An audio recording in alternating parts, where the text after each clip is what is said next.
to share my recent experience with you. In the last few days, my boss had died, which led the firm to a very tough situation. Unlike other firms, our firm is a one-man limited company, and the boss is also sole trader of our company. At present, lots of our company staff do not know what should we do to remedy this situation. Can you give me the suggestion? Okay, don't worry. I'll give my opinion later on. So, do you know what a personal representative is? Sorry, I don't know. Can you explain it for me? Okay, the personal representative, PR for short, are the executors or the administrators of his or her estate. This makes the PR the sole shareholder in the company. I see. So, do you know whom your boss appointed as his PR? I think I'll bring you tomorrow. Hi, Ms. Wang. I'm Yifan, the PR of the company. Nice to meet you. I've done some research yesterday in terms of the present situation of your company. Now I can give you some suggestions for your reference. Sure. Under the Section 773 of the Companies Act 2006, when a sole trader and shareholder dies, as in your case, his shares will automatically pass to you, the PR. However, your company will still be without a director and one must be appointed. From this slide, you can see that under the Companies Act 2006, Model Articles of Association, this is not a problem as they provide that where as a result of death, the company has no shareholders and no directors, the PR of the last shareholder to have died have the right by notice in writing to appoint a person to be a director. This means that you have the right to nominate someone to be the new director. So it indicates that I can appoint someone as a director.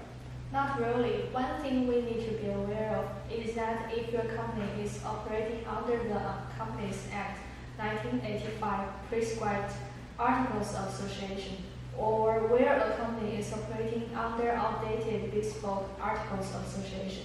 Under the Articles of Association, in order to appoint a director, the shareholders of the company must vote on the appointment.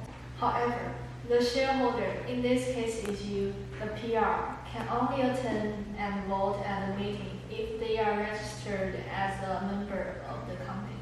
Moreover, the Catch-22 states that only the director can amend the company's register of members, thereby registering the PR, you, as the members of the company.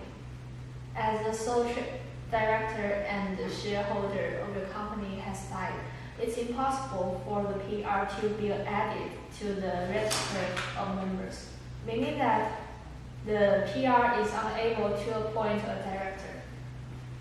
So what should we do in this case?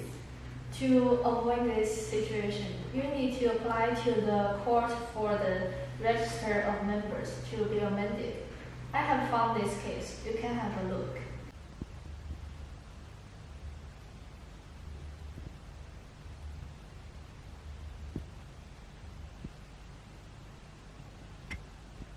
Due to the urgency of the situation, the application was made to the High Court prior to the application for a grant of probate. The Judge Hall QC acknowledged that normally a company will not register PRs as members until they are able to prove that their title by producing the grant of probate.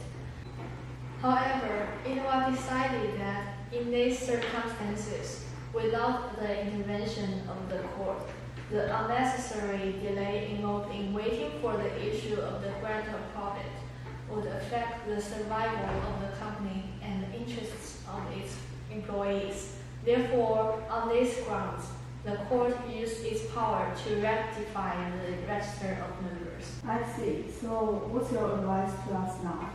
In order to prevent the uncertainty surrounding a discretionary court ruling, you need to check if your company has been established before 1st October 2009, and you need to review the Articles of Association. If your company is facing the same situation as the Paul case, you can ask the court for help. If it's not the same, update them in order to protect the future. Okay, I will check that. Thank you. Okay, see you here. Bye. Bye. Hello, Mr. Me and my friend are the only two shareholder directors of a limited but now have a personal argument and are unable to work together. So what should we do to handle this situation? Yes, according to this unique situation, you are likely to have same power as a director. When you have the conflict, the situation arises, which is what we call deadlock. To be more specific, because of the equal shareholding, decisions cannot be made unless you both parties agree. So you cannot just kick your partner out, since the removal of your director commands over 50% of the vote. So, can I ask you if you have the shareholders agreement? Sorry, what do you do? The shareholders agreement is when the argument happens, firstly, we should find out if the situation is properly addressed in the shareholders agreement. So, the shareholders agreement will provide the bespoke arrangement directly relevant to your company, how you and your co-shareholders see the company developing, and provisions to cater for any disagreements, including how to resolve shareholder disputes or general company disputes. Usually, company deadlock is a fundamental issue of the shareholders agreement. A robust deadlock provision is invaluable in breaking a deadlock situation, whether by affording a casting vote or the involvement of the third party and so on. Here are several basic shareholders agreement legal structures which we can use to solve the deadlock situation. Firstly, mediation. Mediation is a process in which a skilled third party can attempt to bring the parties together to explore and assist in finding a mutually acceptable resolutions to the deadlock and to enable the company's ongoing trading. It can be arranged at short notice and is overseen by an individual independent to the parties, providing a binding legal agreement on the day of the mediation. Okay. Secondly, the buyout proposal. If one partner still wants to carry on the business but the other not, the one can buy the other out. It can be called Russian roulette, aka shotgun. It's a good way to break the deadlock by removing one of two shareholders on fair terms. In brief, as between the two warring shareholders, the first shareholder offers to buy out the second shareholder, and the second shareholder has the choice either be bought out or turn around and buy out the first shareholder on the identical terms. Either way, a fair price is fixed for the buyout, and one of the warring shareholders leaves the business. By the way, the one who decides to leave the business should retain office as director and keep his status as an employee until the remainder of legal affairs relating to the divorce has completed. Moreover, you cannot forget to mention that you should do the non-competition clauses. Once two partners are break up, they might compete against one another for customer. It's not fair to involve them in a nasty breakup. Any breakup must divide up the customer as well. For example, one shareholder might get a non-competition clause against the other as part of the buyout share, or they can create a mechanism whereby customers make the choice which director they want to cooperate with. I don't think we have this agreement. Do you have some other choice, other suggestions? Yeah, sure. If the shareholder agreements fail to solve the deadlock, you can break the situation by making a conscious and positive effort to provide a pragmatic solution to avoid the company being torn apart and wound up. First of all, you can use the restructuring. The restructuring process needn't follow any set formula. The timing of restructuring will depend on each particular situation. Some restructuring can be dealt internally by focusing on performance improvement without involving external parties such as bankers and trade creditors. In more serious situations, the company should approach creditors and do some negotiations. Restructuring can be financial and operational. Financial restructuring is more likely a debt financing, while operational restructuring is about business stabilization. Secondly, you guys can do the liquidation. UK insolvency legislation provides the method that can be used in the deadlock situation, which is liquidating the company on just and equitable grounds. Just and equitable grounds are used to present a winding up petition at court and can help bring an end to the deadlock between family members in small business. For instance, married couples entering divorce process. This type of petition is designed to deal with directors' disputes that cannot be resolved in any other way. It hands responsibility to the courts for deciding on the next step. Court assess the situation and decide whether or not voluntary liquidation of the company is the most appropriate route to take. One-year petition on just and equitable grounds are relatively rare.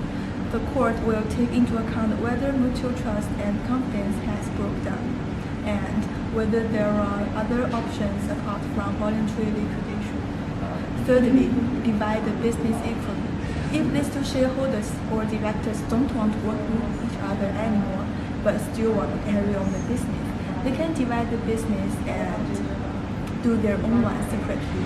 The success of this clearly depends on the type of the business you own. This will involve a complex and potentially lengthy legal process. Shareholders should have it professionally valued, preferably a joint instructions with your co-director in order to prevent a large variation in value. If your partner has little input to the business on a practical level, you may be able to argue that the valuation provided depends largely on your own efforts. Okay, I see. So what is the worst situation? Well, the worst situation will be the litigation. If the two parties are either unable to or unwilling to break the deadlock, the formal court intervention may be required. There are numbers of litigation options available, such as issuing a claim or injunction and so on. This is the best stage you will come up, so try to avoid this stage. That's all. Thanks. My name is Yifan Xiao, and this is my turn to discuss. The situation is that a regular consultant used by a PLC is worried that he or she will be classified as a director of that company with all the legal duties and liability that involves. Initially, the definition of the consultant is that they are engaged on a short to medium term to provide specialist advice on a particular area of the business, like in IT, marketing, or recruitment. And the obligations imposed on a consultant are limited to the purpose and the terms on which they are involved. In real life, however, a consultant can annually accrue director's duties because under the Corporation Act, a person who is not appointed as a director but acts in that position, as well as a person whose instructions the appointed directors have become accustomed to following, can be deemed a director. Actually, they are more likely to default to shadow directors anyway. And the importantly is that you need to pay attention to the differences of responsibility and liability you bear between as consultant and directors. As I've said, consulting is just focused on specific area and responsibility and liability are limited. However, as directors, no matter whether formally appointed or shadow directors, the role of them is to govern the business and make decisions about its directions, focus on the long-term and overall picture of the business. And as directors, they must carry out their duties in line with XIAO's fundamental ethical principles. This means acting responsibility and with integrity, have regard not just to the interest of the company, but to rules of other stakeholders like employees or creditors and public authorities. Otherwise, they may be liable for offense under legislation, including the Insolvency Act 1986 and the criminal section where applicable, and even face disqualification. In this case, as an individual, it's very important to know where you stand. There are 5 tips that this consultant could reference whether he or she is at high risk that could be classified as a director or shadow director. Initially, you are special, which means not every person whose advice and instructions are followed by a board will be a shadow director. And the second one is your advice are adopted just because of advice itself instead of you, which means if the person has an interest in giving advice to the board, like a bank, then the mere fact that the board takes that advice to protect itself from the bank's rules does not make the bank a director.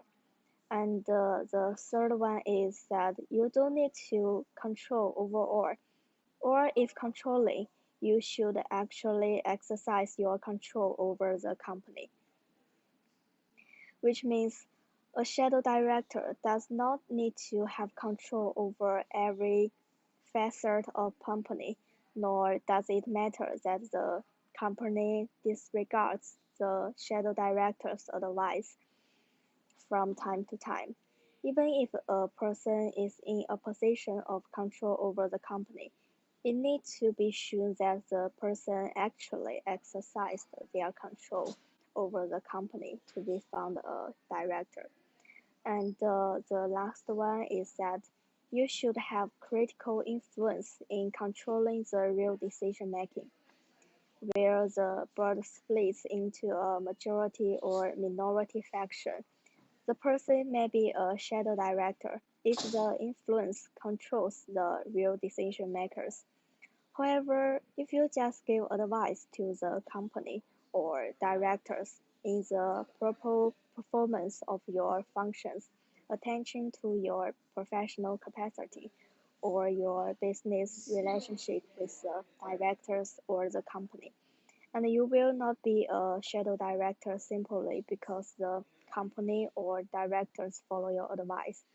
Otherwise, they will be at risk. After sales testing, it could be rough anyway. You are worried that you could be classified as a director, even if not in name. Then you should insist on being covered by all relevant insurance to protect yourself. For example, professional indemnity insurance is used to protect professionals against legal liability for claim, which arise from the advice or service provided to clients. By the way, here are some useful suggestions to avoid being categorized as a director if you are afraid. Initially, give advice instead of directors or instructions to the company, and then make sure to pay attention to the discretion, which means confine your role to the professional capacity in which you have been retained, and provide advice that within the scope of your professional or business relationship with the directors or the company.